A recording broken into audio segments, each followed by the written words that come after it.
வந்து நாங்க அவங்க மூலமா ஃபீல் பண்றோம். Thank you Kana for whatever the service that you're doing it for BU. Thank you so much.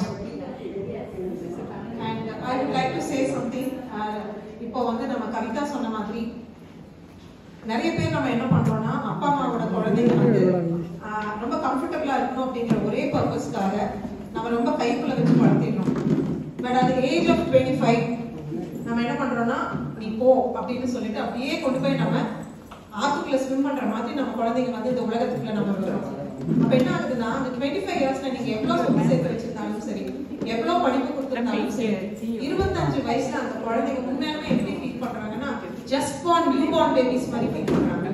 They have to manage their financial capabilities எல்லாமே அவங்க பார்க்கணும்.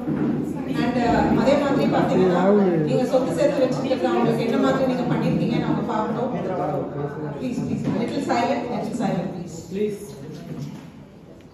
Okay, கொடுத்துட்டீங்களா? So அவங்க வந்து அந்த மாதிரி எல்லாம் அவங்க பண்ண வேண்டியதா இருக்கு. அப்ப குழந்தைங்கனால என்ன பண்ண முடியும்னா they not able to manage anything. நம்ம நல்லா புரிஞ்சுக்கணும்.